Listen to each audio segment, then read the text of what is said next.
Hello दोस्तों, good morning. स्वागत है एक बार फिर से आप सभी का एमजेड एजुकेशन में। दोस्तों आज है 23 जून। आज की वीडियो में हम लोग बात करेंगे 23 जून के करंट अफेयर के बारे में। लेकिन 23 जून के बारे में आपको बता दूं, 23 जून को मनाया जाता है ओलंपिक दिवस। ओलंपिक दिवस याद रखिएगा, इंपॉर्टेंट डे है। सबसे पहले तो क्विकली रिवीजन करेंगे हम लोग कल के करंट अफेयर का, फिर आज की करंट अफेयर डिटेल में देखेंगे और एंड में रिवीजन सेक्शन चलाया जाता है आपके लिए, तो वीडियो को एंड तक जरूर देखा करो। तो 21 जून को कौन सा दिवस मनाया गया? अंतर्राष्ट्रीय संक्रांति उत्सव मनाया गया, विश्व हाइड्रोग्राफी मनाया गया, इसके अलावा अंतर्राष्ट्रीय योग दिवस मनाया गया। आरबीआई के नए डिप्टी गवर्नर बन गए हैं स्वामीनाथन जानकी रमन, ये 4 में से एक होंगे। पेट्री आर्पो ये फिनलैंड के नए प्राइम मिनिस्टर चुने गए हैं। और राष्ट्रीय कार्य योजना संहिता ये पर्यावरण मंत्रालय के द्वारा जारी किया गया है। लेखिका अरुंधति रॉय ने 45वां यूरोपियन निबंध पुरस्कार जीत लिया है। और अभी हाल ही में वियतनाम को मिसाइल कार्वेट आईएनएस कृपाण भारत ने उपहार में दिया है, गिफ्ट किया है। वर्ल्ड इकोनॉमिक फोरम की वैश्विक लैंगिक समानता सूचकांक में भारत 127वें स्थान पर है। टॉप पर आइसलैंड है। समलैंगिक विवाह को वैध बनाने वाला बाल्टिक देश बन गया है एस्टोनिया। और अभी इंटेल और जर्मनी के बीच 32.8 बिलियन के चिप प्लांट समझौते पर हस्ताक्षर हुआ है। वहीं जर्मन बुक ट्रेड का शांति पुरस्कार मिला है सलमान रुश्दी को। इनकी अभी पुस्तक आई थी विक्ट्री सिटी। ये टॉप 10 करंट अफेयर के क्वेश्चन थे जिनका आपने रिवीजन कर लिया है। अब बढ़ेंगे आज की करंट अफेयर की तरफ। तो पहला क्वेश्चन है, हाल ही में जारी नवीनतम red stand employer brand research यानी कि REBR रिपोर्ट के अनुसार भारत का सबसे आकर्षक नियोक्ता ब्रांड कौन बन गया है? तो REBR ने एक रिपोर्ट जारी की है, एक रैंकिंग जारी की है और इसमें बताया है भारत में सबसे आकर्षक नियोक्ता ब्रांड कौन सा है। तो वो रहा है Tata power. Tata power company top पर रही है। सेकंड पर अमेजन का स्थान है और थर्ड पर भी एक टाटा कंपनी के ही एक यूनिट यानी टाटा स्टील का स्थान है, ये थर्ड पर रही है। क्लियर है ना? तो यहाँ पर देखो आर्टिकल है, Tata power becomes most attractive employer brand. Amazon जो है ये क्लोजली पहुंच गया है।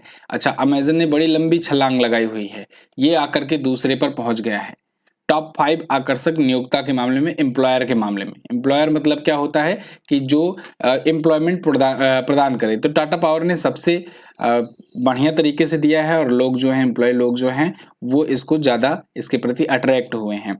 सेकंड पर अमेजन के प्रति लोगों को अट्रैक्शन बढ़ा है। थर्ड पर है टाटा स्टील, फोर्थ पर है TCS और 5वें पर है माइक्रोसॉफ्ट। आप देखोगे ध्यान से तो यहाँ पर देखो टॉप 5 में 3 तो टाटा की ही कंपनी है। टाटा ट्रस्ट आप जानते ही हो, टाटा मतलब ट्रस्ट। तो 1.63 लाख लोगों की सर्वे पर ये रिपोर्ट जारी की गई है REBR के द्वारा। अगला, अच्छा आज की वीडियो में कई सारी रिपोर्ट्स आई हैं, तो कई सारी इंडेक्स और रिपोर्ट जो आई हैं उनको आप ध्यान से देखिएगा और कोशिश करिएगा नोट डाउन कर लेने की। अगला क्वेश्चन, अंतर्राष्ट्रीय ओलंपिक समिति यानी IOC ने किसे ओलंपिक ऑर्डर से सम्मानित किया है? ये इंपॉर्टेंट क्वेश्चन है। इंटरनेशनल ओलंपिक कमेटी ने अभी हाल ही में टेड्रोस गैब्रियोस अदनोम को यानी कि WHO वर्ल्ड हेल्थ ऑर्गेनाइजेशन के महासचिव को, सेक्रेटरी जनरल को अभी हाल ही में ओलंपिक ऑर्डर से सम्मानित किया है। क्यों सम्मानित किया है इनको? दोस्तों ओलंपिक जब हो रहा था, टोक्यो ओलंपिक हो रहा था, तो उस टाइम पर इनका जो भी सुझाव था, इनके द्वारा जो भी हेल्प की जा रही थी, WHO की तरफ से जो भी मदद की जा रही थी इंटरनेशनल ओलंपिक कमेटी की, उन सब को देखते हुए यहाँ पर WHO को भी सम्मानित किया गया है और WHO के डायरेक्टर जनरल को भी सम्मानित किया गया है। ठीक है, तो यहाँ पर देखो WHO के जो महानिदेशक है टेड्रोस गैब्रियोस अदनोम, इनका पूरा नाम है टेड्रोस गैब्रियेसस अदनोम। हालांकि कोविड के दौरान खूब गालियां पाए थे ये, लेकिन फिलहाल इनको तो मिला है, देखो कौन सा सम्मान, ओलंपिक ऑर्डर। और WHO को यानी कि ये जिस संस्था में काम करते हैं, जिसके अध्यक्ष हैं, उस संस्था को मिला है ओलंपिक कप। तो 2 पुरस्कार मिले हैं, ध्यान रखिएगा। फिलहाल इंटरनेशनल ओलंपिक कमेटी की बात करें तो इसके अध्यक्ष हैं थॉमस बाख। इंटरनेशनल ओलंपिक कमेटी इसी की स्थापना हुई थी 23 जून को 1894 में। इसी वजह से 23 जून को हम लोग क्या मनाते हैं? ओलंपिक दिवस। और पहला ओलंपिक कब खेला गया था? 1896 में। कहां पर खेला गया था? एथेंस में खेला गया था। एथेंस में पहला ओलंपिक हुआ था। ठीक है, अभी तक कितने ओलंपिक गेम हो चुके हैं? 32 हो चुके हैं। 32वां टोक्यो ओलंपिक 2020 था जो कि आयोजित हुआ था 2021 में। 33वां कहां पर होगा? पेरिस में होगा। ठीक है, पेरिस में होगा, फ्रांस में होगा। और 34वां कहां पर होगा? 34वां 2028 में होगा, लॉस एंजल्स अमेरिका में होगा, LA। ठीक है, और 35वां कहां पर होगा? 35वां होगा ब्रिस्बेन ऑस्ट्रेलिया में। ब्रिस्बेन ऑस्ट्रेलिया में होगा। इंपॉर्टेंट है, पूछा जा सकता है आपसे। क्लियर। आज ओलंपिक दिवस भी है तो इससे रिलेटेड समझ लो, ओलंपिक विशेष। अगला, राष्ट्रपति ने किस वर्ष के लिए राष्ट्रीय फ्लोरेंस नाइटिंगेल पुरस्कार प्रदान किए? तो अभी हाल ही में राष्ट्रपति द्रौपदी मुर्मू जी ने दोस्तों 2022 और 2023 दोनों के लिए एक साथ राष्ट्रीय फ्लोरेंस नाइटिंगेल पुरस्कार दिए हैं। अब देखो, फ्लोरेंस नाइटिंगेल आप जानते हो किसे कहते थे? ए लेडी विद द लैम्प। ये पहली नर्स थी, मानी जाती हैं, आधुनिक नर्सिंग की जनक मानी जाती हैं फ्लोरेंस नाइटिंगेल। इनकी जयंती पर 12 मई को हम लोग मनाते हैं विश्व नर्स दिवस या अंतर्राष्ट्रीय नर्स दिवस भी मनाया जाता है। याद रखना 12 मई का डेट। फिलहाल तो फ्लोरेंस नाइटिंगेल पुरस्कार दिया गया, तो ऑब्वियस सी बात है ये नर्सिंग से जुड़ी जो महिलाएं हैं, नर्सेज हैं, एएनएम हैं, उनको दिया जाएगा। तो ये पूछा जा सकता है आपसे कि फ्लोरेंस नाइटिंगेल पुरस्कार किस क्षेत्र को दिया जाता है, किस क्षेत्र के लिए दिया जाता है। ठीक है, तो ये एएनएम हुआ या नर्सेज हुई, उनको दिया जाता है। तो 2022 और 2023 के लिए अभी सम्मानित किया गया है। अब इसके लिए 2022 के लिए भी 15 एएनएम को और नर्सेज वगैरह को, और 2023 के लिए भी 15 एएनएम और नर्सेज को सम्मानित किया गया है। राष्ट्रपति भवन में 22 जून को सम्मानित किया गया, जो नर्सिंग प्रोफेशनल्स हैं उनको। क्लियर है। इसकी पुरस्कार की शुरुआत हुई थी 1973 से। भारत सरकार के स्वास्थ्य एवं परिवार कल्याण मंत्रालय के द्वारा यह शुरू किया गया था, और नर्सों और नर्सिंग प्रोफेशनल्स के द्वारा उनका जो कंट्रीब्यूशन रहता है समाज में, उनका जो योगदान रहता है, उनकी जो सेवाएं रहती है, उसके लिए सम्मानित किया जाता है। अगला, हाल ही में भारतीय सेना ने कहां पर आग्नेयास्त्र नामक सैन्याभ्यास किया? आग्नेयास्त्र 1, ये बहुत ही इंपॉर्टेंट एक्सरसाइज है। ये अभी हाल ही में लद्दाख में हुआ है। देखो, ये हुआ है 19 जून को, ठीक है, और याद करो 16 जून 2020 की तारीख, ठीक है। हाँ, दो घटनाएं हुई थी बैक टू बैक 2-3 दिनों के अंदर। एक तो 14 जून 2020 को एक न्यूज आई थी कि सुशांत सिंह राजपूत ने सुसाइड कर लिया है।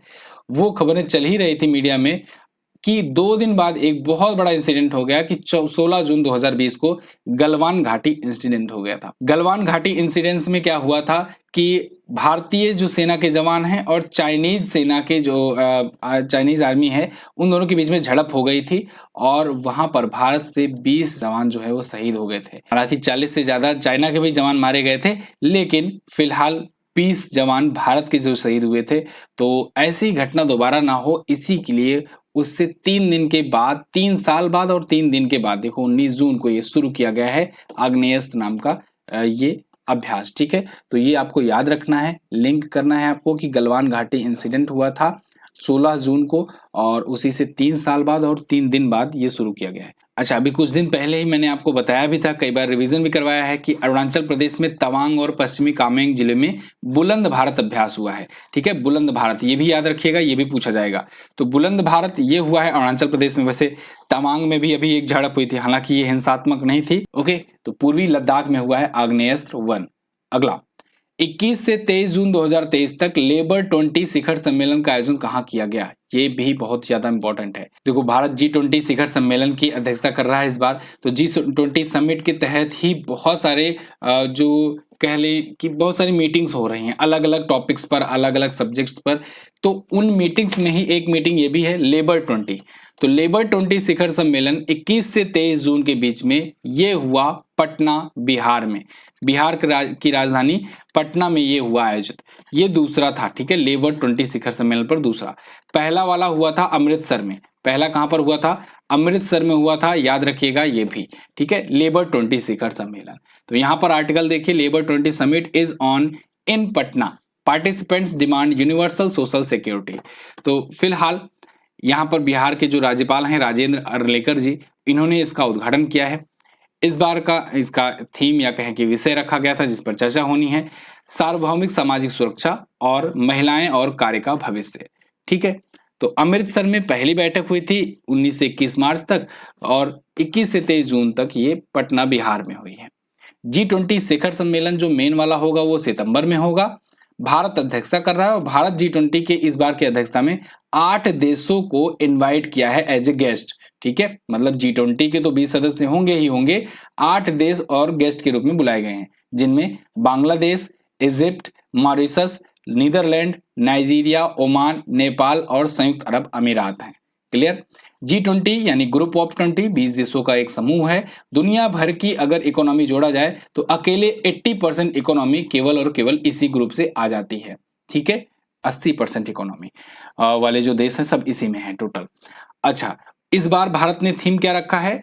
One earth, one family and one future, या कहें वसुधैव कुटुंबकम। क्लियर? चलिए अब बिहार की बात कर लेते हैं। बिहार वैसे बहुत कम देखने को मिलता है, न्यूज में बहुत कम रहता है, तो बहुत ही केयरफुली देखिएगा एक एक चीजें, जल्दी बिहार आता नहीं है। ठीक है, पटना इसकी राजधानी होती है। बिहार यहाँ पर आपको दिख जाएगा मैप में इंडिया के। ये किससे किससे बॉर्डर शेयर करता है, बहुत ही केयरफुली देखिए। देखिए ऊपर ये नेपाल से बॉर्डर शेयर करता है, नेपाल एक देश है। इधर ये उत्तर प्रदेश से बॉर्डर शेयर करता है।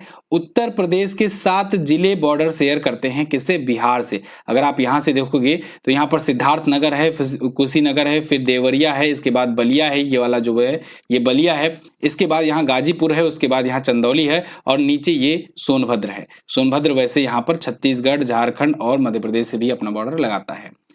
फिलहाल बिहार जो हो गया, इसकी राजधानी पटना है। यहाँ के सीएम है नीतीश कुमार जी। नीतीश कुमार 8 बार के सीएम हैं, 8 बार के सीएम हैं यहाँ पर। ठीक है, इसके अलावा राजेंद्र विश्वनाथ अर्लेकर जी यहाँ के गवर्नर हैं और नए बनाए गए हैं, तो इनका नाम भी इंपॉर्टेंट हो जाता है। झीलों की अगर बात करें तो गोगाबिल झील है, सिमरी बख्तियारपुर झील है, जगतपुर झील है। नेशनल पार्क में वाल्मीकि नेशनल पार्क इंपॉर्टेंट है, याद रखना। राजगीर अभ्यारण्य है, कैमूर अभ्यारण्य है, भीम बंधु अभ्यारण्य है। लोक नृत्य में जाट जटिन डांस, ये बहुत बार एग्जाम में पूछा गया है। जाट जटिन डांस कहाँ का लोक नृत्य है? तो ये आप बताएंगे बिहार का। बोध गया चर्चित स्थल है, वैशाली चर्चित स्थल है, नालंदा यूनिवर्सिटी आप जानते ही हो। बोध गया में सबसे पहले ज्ञान की प्राप्ति, बुद्धि की प्राप्ति हुई थी किसे? महात्मा बुद्ध को। ओके, इसके अलावा जिलों की संख्या 38 है, विधानसभा में सीटें 243, लोकसभा में 40 और राज्यसभा में 16 सीटें हैं बिहार से। राजकीय पशु है बैल, राजकीय पक्षी है गौरैया और राजकीय पुष्प है गेंदा। अपना ये बॉर्डर शेयर करता है उत्तर प्रदेश से। झारखंड तो इसी से ही अलग हुआ था, 28वां राज्य बना था। कब अलग हुआ था?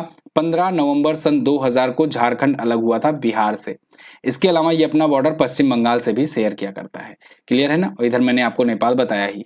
अगला है स्टार्टअप जीनोम के ग्लोबल स्टार्टअप इकोसिस्टम रिपोर्ट यानी GSER 2023 में बेंगलुरु किस स्थान पर है? तो इसमें बेंगलुरु है दोस्तों 20वें स्थान पर। अभी स्टार्टअप जीनोम ने एक रैंकिंग जारी की है जिसमें ग्लोबल स्टार्टअप इकोसिस्टम को बताया गया है। तो यहाँ पर दुनिया भर के टॉप सिटीज को लिस्टेड किया गया है और इसमें भारत की सिटी बेंगलुरु जो है ये 20वें स्थान पर है, यानी इससे पहले कोई भी भारतीय सिटी इसमें नहीं है। यहाँ पर देखो आर्टिकल है आपके सामने, ranked 20 in global list Bengaluru. तो ग्लोबल स्टार्टअप इकोसिस्टम ये रिपोर्ट है। सिलिकॉन वैली जो है ये टॉप पर रही है और न्यूयॉर्क सिटी और लंदन जो है ये दूसरे स्थान पर है। ठीक है, दोनों संयुक्त रूप से दूसरे स्थान पर है। सिलिकॉन वैली ये भी अमेरिका की है, यूएसए की ही एक सिटी है, ये टॉप पर रही है। वहीं लॉस एंजल्स ये भी अगेन यूएसए की सिटी है और ये रही है तीसरे स्थान पर। तो स्टार्टअप जीनोम के द्वारा ये रैंकिंग जारी की गई है, रिपोर्ट जारी की गई है, ये आप याद रखिएगा। भारत का बेंगलुरु शहर 20वें स्थान पर। अगला, हाल ही में आयोजित एशियाई चैंपियनशिप में भवानी देवी ने कौन सा पदक जीत करके इतिहास रच दिया? तो भवानी देवी ये तलवारबाजी यानी स्पेंसिंग से रिलेटेड ये खिलाड़ी हैं दोस्तों, और इन्होंने अभी हाल ही में ब्रॉन्ज मेडल जीता है, कांस्य पदक जीता है एशियाई चैंपियनशिप में। आज तक कोई भी भारतीय खिलाड़ी एशियाई चैंपियनशिप में मेडल नहीं जीता था, तो भवानी देवी ने एक नया इतिहास बना दिया है मेडल जीत करके। तो ये बन गई हैं फर्स्ट इंडियन फेंसर। ठीक है, फेंसर मतलब तलवारबाज, ठीक है, जो तलवारबाजी एक गेम होता है उससे रिलेटेड। आपको अगर याद हो ओलंपिक जब चल रहा था तो उस टाइम पर भी इन्होंने सबसे पहले लोगों को चौंका दिया था कि तलवारबाजी भी एक गेम होता है। ठीक है, तलवारबाजी के रूप में ये भारत में पहली खिलाड़ी बनी थी ओलंपिक में डेब्यू करने वाली। ठीक है, तलवारबाजी कंपटीशन में, और ना सिर्फ इन्होंने डेब्यू किया बल्कि एक मैच भी जीता था। हालांकि कोई मेडल नहीं जीती थी लेकिन एक मैच जीती थी। तो एक रिकॉर्ड ये भी बना कि तलवारबाजी में कोई मैच जीतने वाली ओलंपिक में पहली खिलाड़ी कौन बनी? तो भवानी देवी बनी थी। क्लियर है? और अभी एशियन चैंपियनशिप में भी इन्होंने ब्रॉन्ज मेडल जीत करके एक इतिहास बना दिया है। सेमीफाइनल में हालांकि ये चीन के खिलाड़ी से हार गई लेकिन ये कांस्य पदक पक्का कर ली। ओके, आगे बढ़ते हैं। अगला क्वेश्चन है, हाल ही में किस राज्य सरकार ने पॉलिटेक्निक चलो अभियान शुरू किया? तो अभी हाल ही में उत्तर प्रदेश राज्य सरकार ने पॉलिटेक्निक चलो अभियान शुरू किया है। ये अभियान शुरू किया गया है जिससे लोगों का जो स्टूडेंट्स हैं उनका इंटरेस्ट बढ़ सके ज़्यादा से ज़्यादा पॉलिटेक्निक कॉलेजेस में दाखिला लेने का।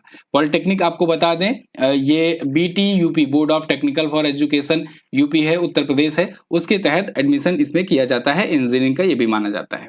अब इसमें रिपोर्ट्स आ रही हैं कि स्टूडेंट्स का इंटरेस्ट लगातार खत्म होते चला जा रहा है, कम होते चला जा रहा है, रुझान कम हो रहा है, इसमें एडमिशन इतने नहीं हो रहे हैं। इसमें फॉर्म फिलअप की डेट आई हुई है, लगातार बढ़ाई जा रही है, उतना फॉर्म फिल नहीं हो पा रहे हैं, लोगों का इंटरेस्ट कम होता जा रहा है।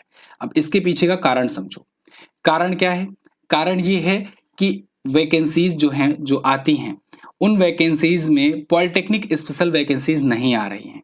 ये बहुत ही मतलब ये बुरी लगेगी बात, लेकिन ये सच्चाई है कि जब फॉर्म आता है कोई ना, तो उसमें ये रहता है जैसे कोई इंजीनियरिंग का फॉर्म आता है, मान लीजिए जेई का फॉर्म आया, तो जब जेई का फॉर्म आता है तो उसमें कोई ये क्राइटेरिया नहीं है कि केवल और केवल पॉलिटेक्निक वाले भरें, उसमें ये भी रहता है कि बीटेक वाले भी भर सकते हैं। अब जब बीटेक वाले भी भर सकते हैं तो उसमें दिक्कत ये होती है कि बीटेक वाले जो हैं वो बाजी मार ले जाते हैं, पॉलिटेक्निक वालों का सिलेक्शन रुक जाता है।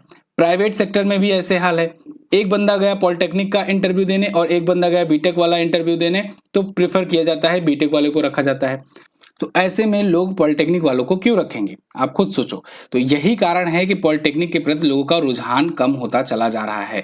मुझे याद आ रहा है एक समय ऐसे 10 से 15 साल ले लो, बहुत ज़्यादा नहीं, 10 से 15 साल पहले ITI का बहुत ज़्यादा क्रेज हुआ करता था, ITI की डिमांड हुआ करती थी, इसका महत्व हुआ करता था। लेकिन आज देखो इसकी क्या हाल है। ऐसे ही हाल आगे पॉलिटेक्निक की भी हो सकती है अगर कोई तगड़ा एक्शन ना लिया जाए। सुझाव क्या है? सुझाव यही है कि जो वैकेंसी आए वो पॉलिटेक्निक स्पेशल वैकेंसी आए, यानी कि उसमें ऐसा ना हो कि उससे अपर जो जैसे कि बीटेक वाले हों या BE वाले हों वो उस फॉर्म को फिलअप कर सके। अगर ऐसा होगा भाई, BE BTech के लिए आप AE की वैकेंसी निकालो, उनके लिए आप दूसरा सेक्टर का निकालो या फिर कोई अलग क्राइटेरिया कर दो, तो इससे क्या होगा कि लोगों को जब लोगों को सिलेक्शन दिखेगा ना, माता पिता को जब सिलेक्शन दिखेगा, उनके आसपास के बच्चे, उनके गांव के बच्चे जब ये देखेंगे कि ये देखो पॉलिटेक्निक किया उसके बाद इस गवर्नमेंट जॉब में हो गया, तो फिर वो अपने बच्चों को प्रोत्साहित करेंगे ऑटोमेटिकली। ये एक इकोसिस्टम बनेगा। ऐसा नहीं कि आप कैंपेन चलाओगे उसके बाद कहोगे कि लोग एडमिशन नहीं ले रहे हैं, डेट बढ़ाओगे, ऐसा ऐसे कुछ नहीं होगा। ऐसे ही तो ITI खत्म हो गया।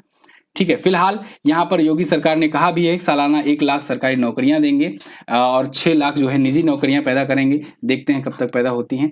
आगे बढ़ते हैं। फिलहाल यहाँ पर यूपी के बारे में जान लो सब चीजें, यूपी के बारे में कई बार बता चुका हूं आपको। आगे बढ़ते हैं हम लोग। अगला है, हाल ही में किस राज्य में पुरातत्वविद द्वारा मध्य पाषाण युग रॉक पेंटिंग की खोज की गई? तो अभी हाल ही में आंध्र प्रदेश के गुंटूर में मध्य पाषाण युग की एक रॉक पेंटिंग की खोज की गई है। हाँ, एक आर्कियोलॉजिस्ट हैं, उन्होंने रिपोर्ट किया हुआ है कि एक ऐसा रॉक जो है, रॉक मतलब पत्थर, एक ऐसी पत्थर की पेंटिंग मिली हुई है जिसमें कुछ चित्र वगैरह बने हुए हैं। देखो यहाँ पर इमेज के रूप में आपको दिख रहा है। इसमें क्या क्या है बेसिकली इन्होंने डिकोड करके बताया हुआ है, इसको आप समझिए, वैसे में आप नहीं पहचान पाओगे। यहाँ पर देखो इन्होंने बताया है कि भूमि के एक टुकड़े को जोतता हुआ एक व्यक्ति है और इसकी वाली रॉक पेंटिंग है। साथ ही साथ एक व्यक्ति एक जंगली बकरी को अपने बाएं हाथ से पकड़े हुए है। ठीक है, ये है पेंटिंग में। तो ऐसे पेंटिंग, रॉक पेंटिंग मतलब कि जो पत्थरों पर जो आकृति बनाई गए थे उसे रॉक पेंटिंग कहते हैं। ये खोजा गया है और बताया जा रहा है ये मध्य पाषाण युग का है, मध्य पाषाण युग का है। ठीक है, यानी मेसोलिथिक टाइम का है, मेसोलिथिक काल का है ये। ठीक है, मेसोलिथिक काल का है ये। वैसे 2018 में भी पुरातत्वविदों ने ही यहीं पर यानी गुंटूर जिले में ही प्रागैतिहासिक शैल कला की खोज की थी। इसके अलावा प्रागैतिहासिक काल के जो शैल कला हैं यानी कि ये रॉक पेंटिंग जो हैं वो भीमबेटका भी मिल जाएंगे। भीमबेटका मध्य प्रदेश में है गुफाएं, आदमगढ़, पंचमढ़ी, इन सब जगहों पर भी मिले हुए। अगला देखते हैं, हाल ही में जारी हुरून इंडिया 500 की लिस्ट में भारत की सबसे मूल्यवान कंपनी कौन बनी? तो देखो भारत की सबसे वैल्यूएबल कंपनी, जैसे कि मैंने आपको शुरुआत में बताया था ना, आज कई सारी रिपोर्ट्स और इंडेक्सेस आई हुई हैं। तो भारत की सबसे वैल्यूएबल कंपनी बन गई है दोस्तों रिलायंस। ये पहले भी थी, Reliance industries most valuable company है आज के टाइम पर। हुरून इंडिया 500 लिस्ट जारी की गई है। अब इन कंपनियों में जो प्राइवेट सेक्टर की कंपनियां हैं उन्हीं को लिस्ट किया गया है, कोई गवर्नमेंट कंपनी इसमें मत डालने लगना, ठीक ना। तो रिलायंस जो है ये टॉप पर है इस लिस्ट में, और इसके बाद सेकंड पर यहाँ पर TCS है, थर्ड पर है HDFC बैंक। ठीक है, हुरून इंडिया के द्वारा ये लिस्ट जारी की गई है। अब इसमें 500 कंपनियां हैं तो सभी का लिस्ट तो नहीं दिखाया जा सकता आपको, तो टॉप 3 ही ध्यान रखो। ये टॉप 10 करंट अफेयर के क्वेश्चन थे आज की वीडियो से। आई होप आपको वीडियो पसंद आई होगी, इन्फॉर्मेटिव लगी है तो वीडियो को लाइक कीजिए, शेयर कीजिए अपने दोस्तों के पास। पहुंचते हैं अपने अगले सेगमेंट पर, जहां पर हम लोग रिवीजन कर रहे थे और मार्च महीने पर पहुंच चुके थे। तमिलनाडु के किस जिले में 18वां वन्यजीव अभ्यारण्य खोला गया? इरोड में। कांग्रेस नेता राहुल गांधी लोकसभा सांसद के रूप में अयोग्य घोषित कर दिए गए। और उत्तर कोरिया ने पानी के अंदर परमाणु सक्षम हमला करने वाले ड्रोन का परीक्षण किया है। पीएम मोदी ने वाराणसी में वन बेल्ट टीबी समिट को संबोधित किया।